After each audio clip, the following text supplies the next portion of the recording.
We're back on KindaSound Radio with my good friend Christian Kyriacou. The house whisperer is in the house, baby. How are you, man? Very good, thanks, Giles. Very good. Since we last did a show on KindaSound, your backdrop has become even more beautiful. Just tell us a little bit about. I mean, for those listening on the podcast, they won't get to see this, but we'll describe it a little bit, Christian. What's going on? Uh, do you mean my environment? Your environment, man. It looks so beautiful. First of all, let's start with the This, environment. is- this just reflects my space, what I do.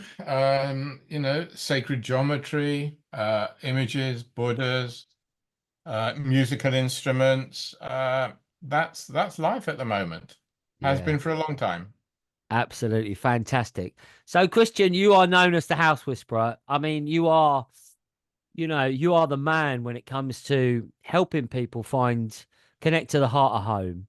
And tell us about the recent journey since we last had a chat. Oh gosh. So many developments. Yeah, working with people. Essentially, people will come to me. Somehow they find me either through my website or introduction, or just their angels sort of connect us somehow, which is Mm, rather lovely. And it's really people just looking for some kind of help, understanding of why things may not be working in life. So for a lot of consultants, people will come and say, "Well, I want a feng shui consultant, or a feng shui consult, or a dowsing consult," and I say to people, it's not what I do. It's not what I'm here for.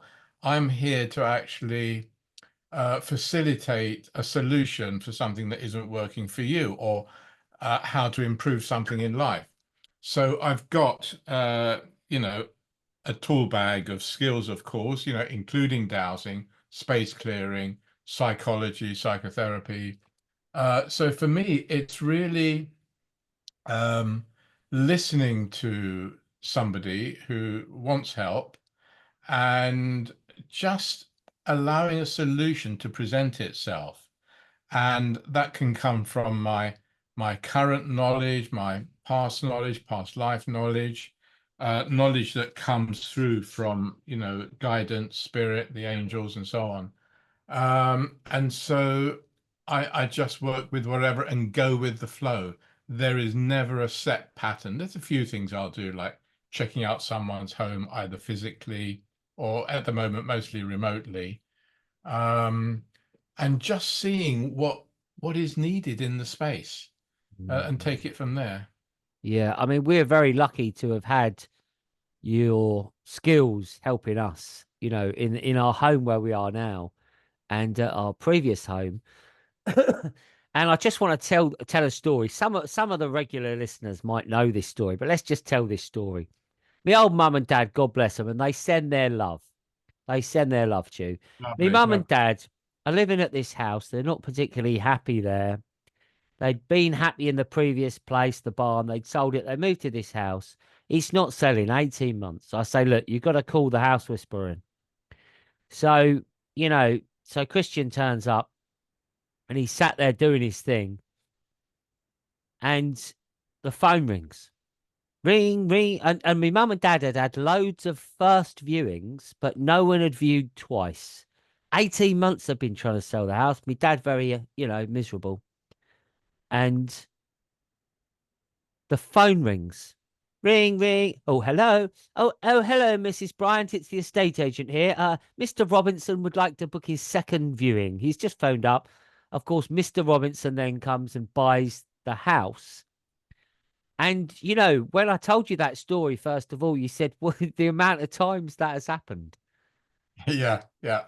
It is magic, but it comes down to the resolution within the people themselves. Mm, We have a relationship to home, so I describe it as our inner home reflected outwards in the physical bricks and mortar that we live in. But of course, a house can be bricks and mortar if it has no heart, mm, if it has no spirit. And a lot of buildings, particularly new buildings, just built for commercial reasons, they are literally bricks and mortar. And there is a way to bring heart and soul into a building through various methods. But essentially, it's by connecting our heart to the kind of the potential heart of the home and the land. And that is, of course, if the land uh, wants a house there or wants people there. So we're into another whole um, concept here of should a house have been built there in the first place? So Yeah. there are so many layers, and that's often I find the situation. Um, a house will tell me, that's been converted, a typical house converted into four flats. And I remember years ago when I approached one of these country houses, the house was just crying out to me. Mm. And I got this stabbing stomach pain. And it just said they didn't ask if they could cut me up. Yep. So that needs resolving. And that means going back to the original spirit of the house and trying to negotiate if it's okay to split it up, getting its permission. And that might sound a little bit crazy to Mm. the people to hear that, but if you imagine that at the conception of a house, um, it's in the mind of the patron, the person who wants it built. They get an architect or a designer to design it, then a builder to build it. So all these steps and layers will have an influence and add flavors to the land and the house. But if nobody's asked permission of the land to put a house there we've got a problem immediately. Yep. Yeah. If we do get permission from the land, and if it says yes, great. If it says no, it's no. And anything that happens on that land after that is going to cause problems for the rest of its life for everyone who lives there. Now, Wow. I'd say at the outset that there is never a wrong house to be in. It's part of our journey. We've chosen it, it's chosen us. And in many instances, people say, yeah, the house definitely chose me. Mm. And when I hear that, I know that the person has a karmic contract with that house or land and has to fulfill it before the house will let them go if they want to sell and move on. Yep. So there are so many layers to this, and it's extraordinary just understanding how it works and getting solutions. But it's very much, as I say, down to the people. We're never in a wrong house. It's there to show us something, and my work process is to get the people to see what that is. I don't ever fix anything for anyone. That's not what I'm here Mm. for. Mm. That's a GP's job to give pills out. Mm. Yep. I'm here to understand, and once I see something, which is usually very quickly in the process, but I need to get the client to understand and see it for themselves Yep. and get them to what I call, in the first few pages, I think, of my House Whisperer book, their aha moment where Hmm. they realize what's going on. Yep. And once I get someone to that point, it's beautiful because that's then the beginning of the next chapter of their life. Absolutely. I think really for my dad, I think the aha moment was when you said to him, Ashley, you've got to be grateful. You've got to you be grateful for where you live. Because at Yeah, the time he was so caught up in not feeling that. And I think that just, that shifted him yeah, yeah. and moving into that space of, well, actually, I am grateful. But of course it could be so many different things. And over 40 years that you've spent learning this and honing your craft. I mean, that's quite a journey for you, you know. Well, it kind of started in the mid 60s as a teenager working with my dad, who was in building. And so I would go to building sites and do all the shoveling stuff, Yeah. the laboring stuff, and learning a lot of trades, including carpentry, which was my dad's trade. And um, looking back now, realizing how sensitive I was to the emotions of buildings. Mm. And soon after that, sort of late teens, I began to look at art, studying architecture. And I started to measure up buildings for converting to Indian restaurants. That's all my dad built was Indian restaurants. So most of the Indian restaurants in the UK, well, I've designed 333 Indian restaurants. So Oh, I love my Indian food. yes, Uh, yes, yes. but so in that process, of converting building again, like looking back now, it's every time I would measure a wall, and in the days before computers, now you Yeah. can stick a computer in a room and it would just swizzle a laser and measure everything and go it straight into CAD. But um in the days of measuring tapes, and you're drawing that across the wall, measuring it, and remembering back, even now I could probably draw every single building I've been in. Wow. Not that I'd want to, but there's a soaking up of the memory Yep. of that building and the emotion, Yep. usually pretty low and devastating, because they've been shut down, they've gone out Yep. of business, and they're going to be converted to a restaurant.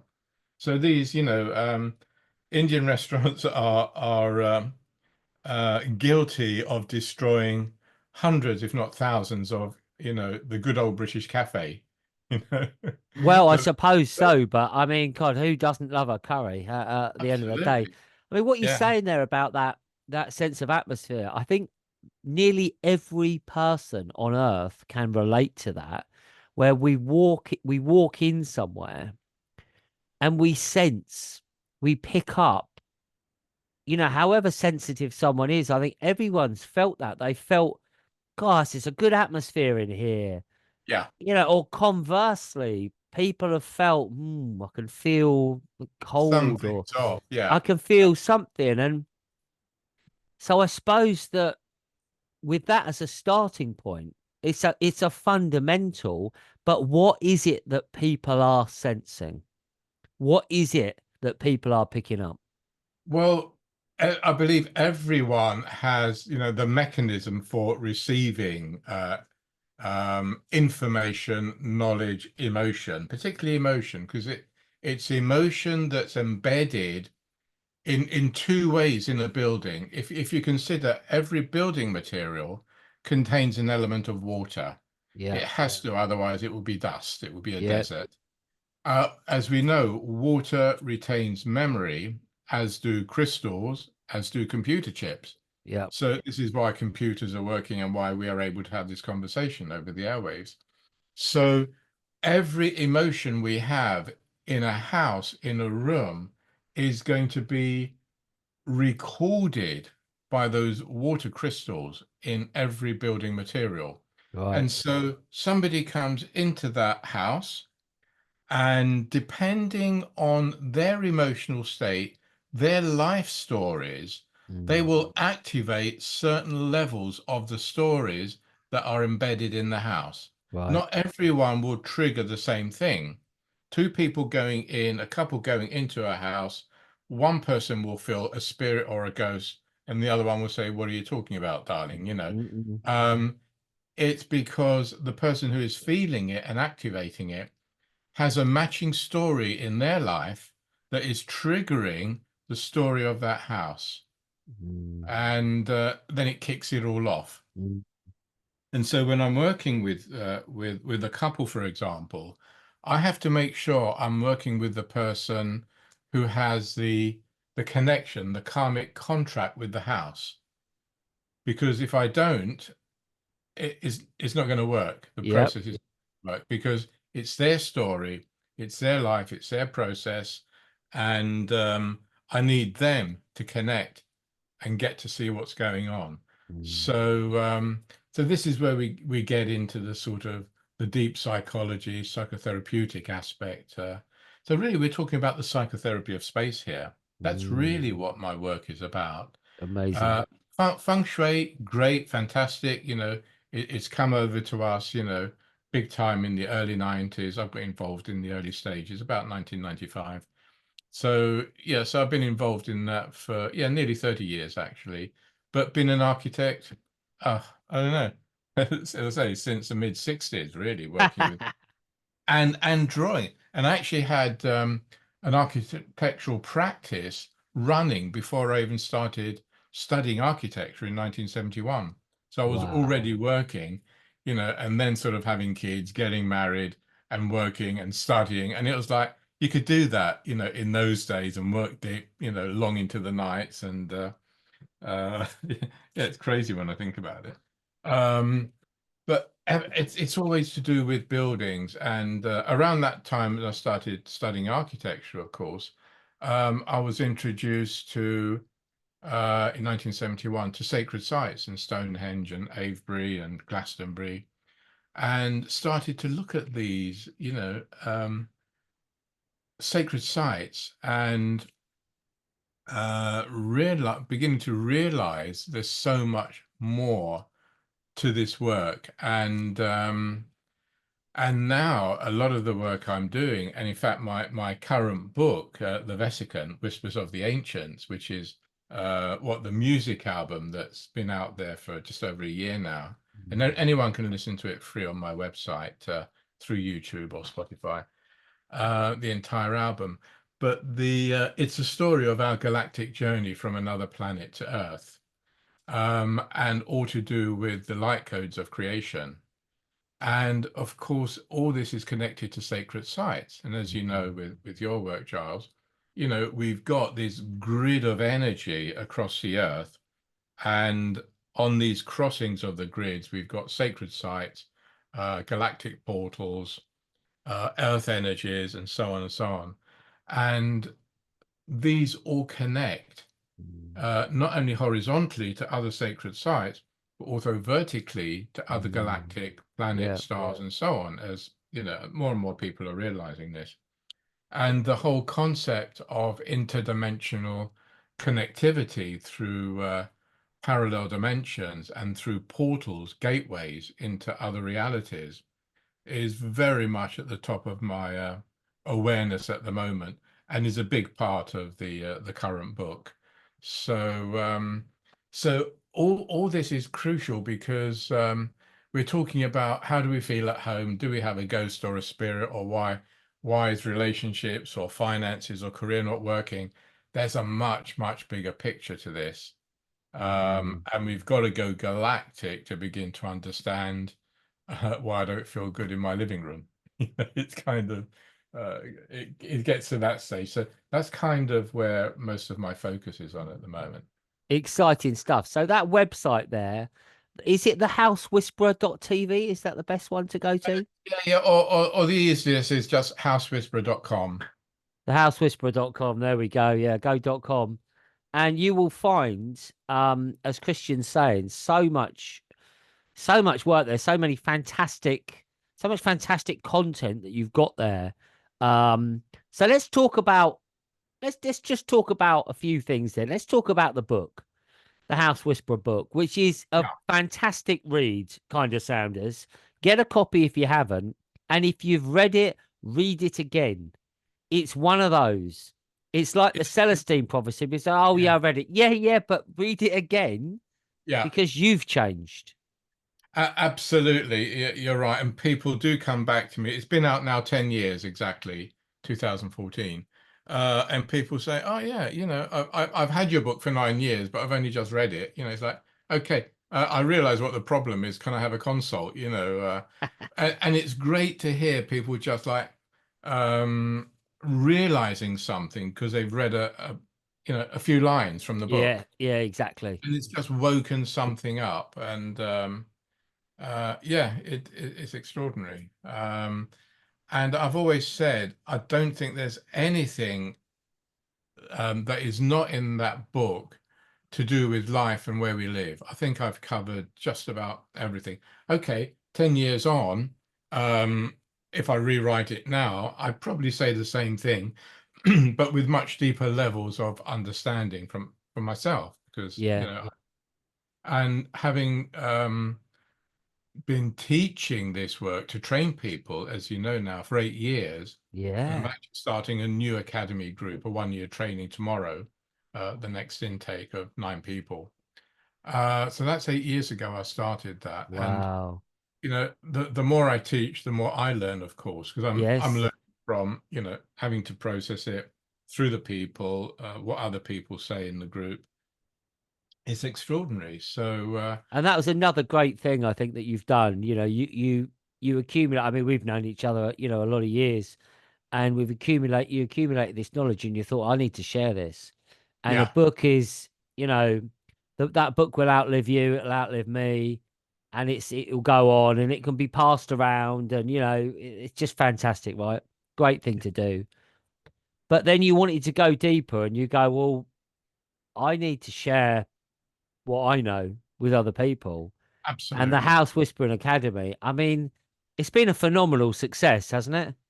It really has. I've had nearly 90 people, 100 people through it, Yeah. quite a few qualified. People don't always want to qualify right to the end, that last little bit to go out and practice. Mm. Although that's kind of why I wanted to set it up, to get more people doing this. And there are quite a lot of people who are qualified and doing it. And I'm astounded at what because obviously I sit in on the first two that they do to at the end of the course. And what they achieve working with clients is quite extraordinary. I know that what I've shared with them over the year working together is really sunk in. But also what's fascinating is even what I've not said, with Mm. words, they've Mm. picked up, they've Yep. soaked up through osmosis something much deeper because they're performing processes that put my first consults, nearly 30 years ago, totally to shame. I was Yeah. just doing basic feng shui, shifting furniture around, which is what, I first Mm. learned in my first weekend in 1995. And they're doing now consults after a year, which just blow my mind. It's beautiful to see. So No, it must really be beautiful. It must be beautiful, and it's sort of leaving a legacy. I've kind of found that a little bit in my own life with my children. Eliar, he's now playing the oh, yeah, guitar and he's playing the piano. And I just think, he's learning those three chord songs of mine, right? There we go. He's got instruments all over your beautiful home. And I absolutely. just think, well, the perpetual choirs is gonna outlive me, the band, the music project, Yeah, not yeah. just the idea, of course, because that is as old as the hills, but it's going on, and what we're doing, I don't know if it's that we're leaving some footprints or we're sowing some seeds. You can talk about it in different ways, but it's certainly happening, isn't it, with the work. And I've seen it also. It's been fantastic to see, Christian, that you've been out and about, traveling around Europe, doing some in-person workshops. Absolutely. Yeah, they're kicking off again big time, which is really good. And it's lovely to be, in a room physically with people, Yeah. particularly because we can do sacred sound work. Yes. Not so easy, over the internet because Totally, man. the latency of timing. And when I've tried it's a cacophony Oh, of, my God. oh man, yeah, exactly. Until until technology gets it sorted, which maybe, it will one day, but either way, just to have that spirit of people Yes. and that feeling and that atmosphere and warmth in one room, and just to experience those vibrations of the voice mixing and intermingling. We've done so much together like that. Mm. It's magic happens Oh God, yeah. and when those vibrations mix. And it's very much like when I do a heart to home meditation at the end of a consultation. Yeah. I get the person to feel their heart, to feel the heart of the home, and to feel the two sets of vibrations dancing towards each other, touching, melding, and dancing in harmony. Yeah. And when that happens in a clear space, because we've space cleared Yep. the house Yep. and other things, when that happens, there's this total oneness, this unity. Yep. What all this work, healing work, Reiki, Feng Shui is about. It's not about getting to duality, your balance of yin and yang. That's just a stepping stone. Yep. It's about releasing even that dynamic of dark light, yin and yang, releasing that, and all that's left is you, unity, self. Mm. That that's kind of the bottom line to all this work. Yep, the It's all. perpetual unity, It's all. 432. It's all And that's in left. fact, the current album, when you listen to it on my website, is all tuned to 432, all So, 22. so let's go on to that then. So because I know you've had cosmic experiences all around the world. I remember you heard the angels singing the perpetual choirs. Like I mean, back in the Yeah, day, and that's been confirmed to me by others. Just astonishing. yeah. But so you do your work. You're incredibly busy with your consultations because you are the world's leading expert at it. Incredibly successful. You've got the academy, your book. You know, you're doing workshops all around the world.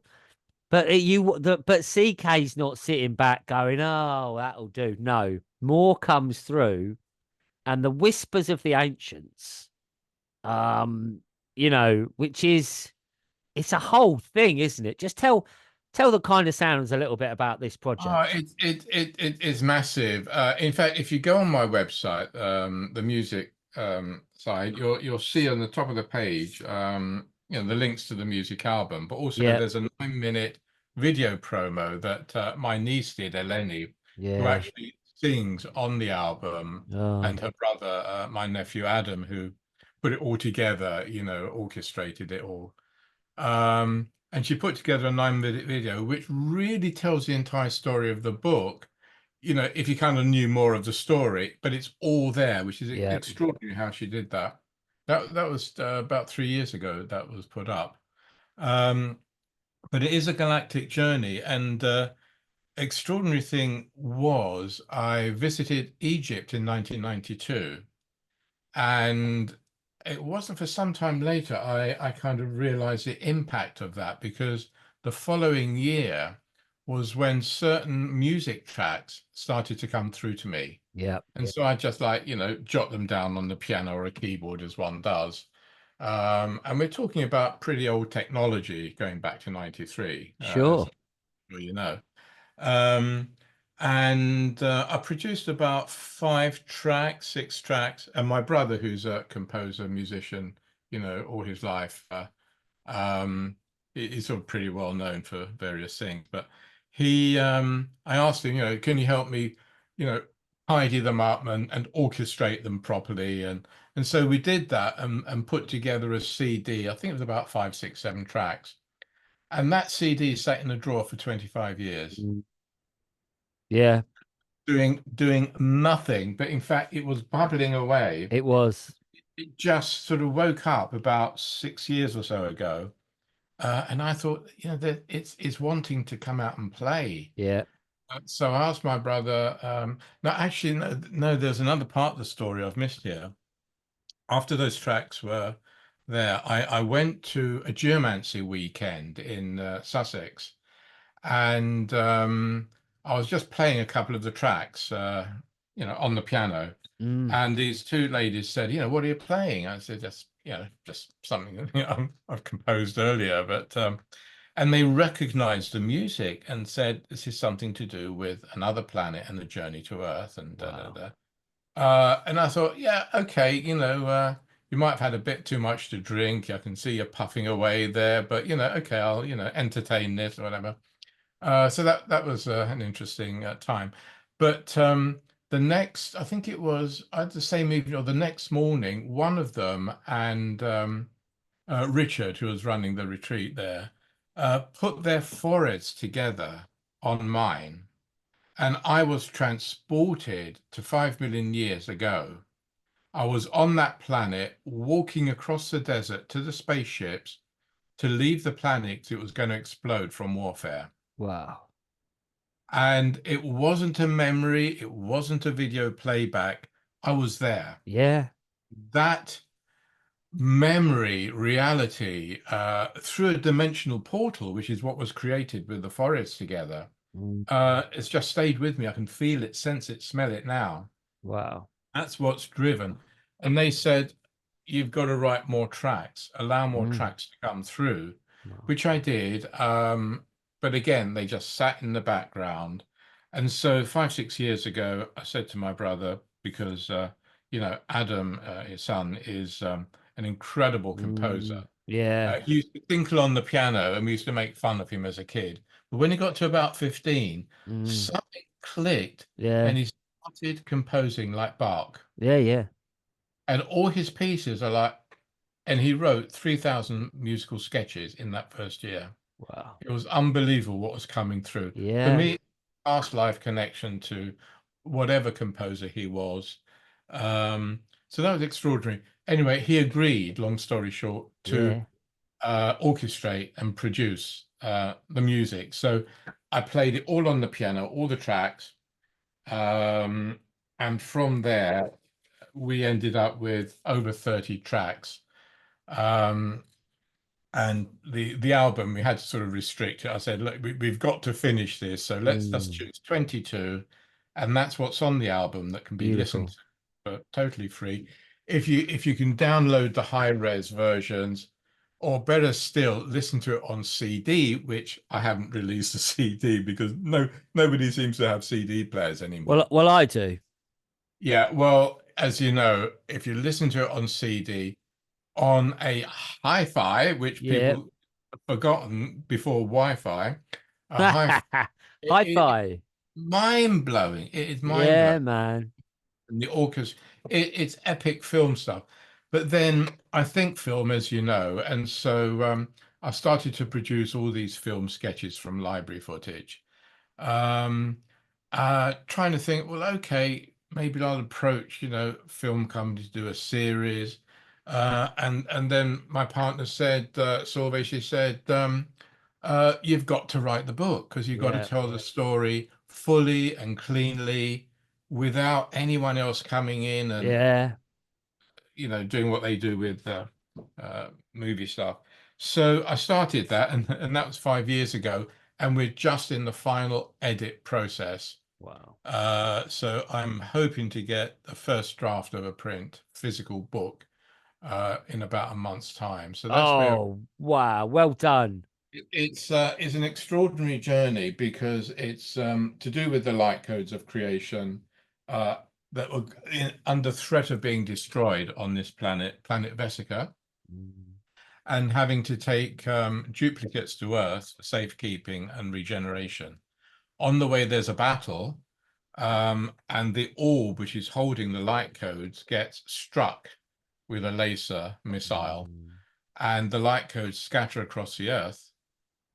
And so Kairos, the person traveling, taking to Earth, the Wisdom Keeper, one of the Wisdom Keepers, has to find them on Earth. So we've got that classical sort of searching for. Yeah.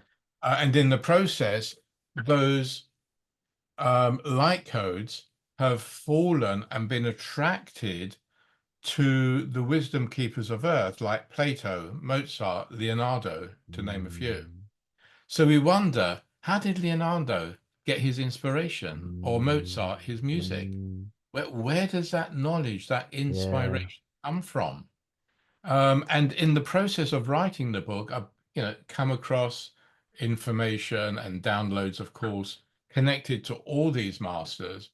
And one of them I found fascinating was discovering that Leonardo used to go to a cave in Italy, in one of Mm. the mountains, to get downloads from higher sources. Yeah. If you want to call them ET or whatever, you know, but all these masters were at it in some way, getting downloads from higher intelligences.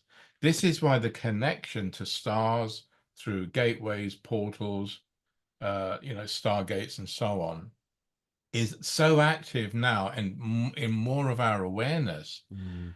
And we can draw from, vast amount of knowledge if we open up to it, especially if we go to sacred sites and work there.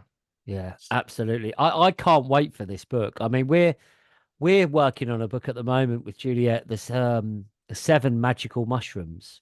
Oh wow. And yeah, it's just researching it and you get into Yeah, these things and you just think, for example, I know that lion's mane mushroom is good and it's got these properties, but then when you deep dive and you journey with it and you meditate with it and you just think, wow, the tools that we have for transformation, yeah, be yeah. it sound, be it sacred sites, be it meditation, be it, these super herbs.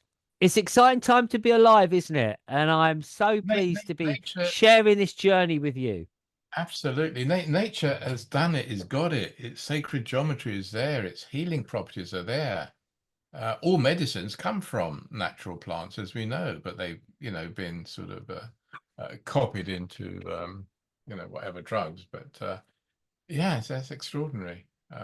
So massively exciting times. So Christian, just to finish off Yeah, this fantastic session with you, and it's been super to chat. I can't wait till we're in a room together with a couple of guitars. That's what I'm looking forward to. I absolutely. really am looking forwut to. So I'm Well, just gonna get yeah after you, mate. yeah. No, I was saying I've been really met up the last couple of years or so with some local musicians here, and in fact, even last night I was in a pub in Richmond, sort of playing with, and so yeah, regularly, sort of weekish, weekly, get together and play live. It's just Yeah, brilliant. it is. I do a lot of the djembe drumming because you don't have to know the songs with drumming. Exactly. You don't have to know the chord changes. That's right. Absolutely. And I've been taking, even though I've been playing the guitar since a teenager, I started taking guitar lessons because I got to a point, you know, with frustration of actually not being able to go beyond a certain playing. Well, And I think we can all learn, can't we? absolutely. And that sort of unblocked, the finger flow, just learning. Yeah, And there's my guitar teacher, who, is one of the people who runs the groups to play with. He just says, well, I've just done what you do with houses. I've unblocked exactly. something in you. And I thought, yes, fantastic. Um, so it's great fun to just pick up the guitar now and be able to play the blues, which I love, in virtually any key and know all the formations. Well, So it's it's a so bit better than me, mate. I'm still on the three chords, but I'm still smiling because of it. Here's the website again, ladies and gentlemen, thehousewhisperer.com. That'll take you there. You can find out so much more about Christian. Thoroughly recommend the book. I'm pumped on the new book coming. That is so exciting. And when they make it into a big feature film, a big three-parter, I'll be with you in the front row of the cinema, mate. it's Christian going to be it's going to Kyriacou. be a it's going to be a 12-part series. Oh, the 12-part series. We don't go to the movies anymore, do we? No. There's more money in Netflix. Exactly. The 12-parter, ladies and gentlemen. I'm still sitting with him in the front row for the launch. Christian, thanks so much. Great to Thank you, have you along Giles. on KindaSound. And we look Lovely. forward to Thanks, seeing you Giles. soon.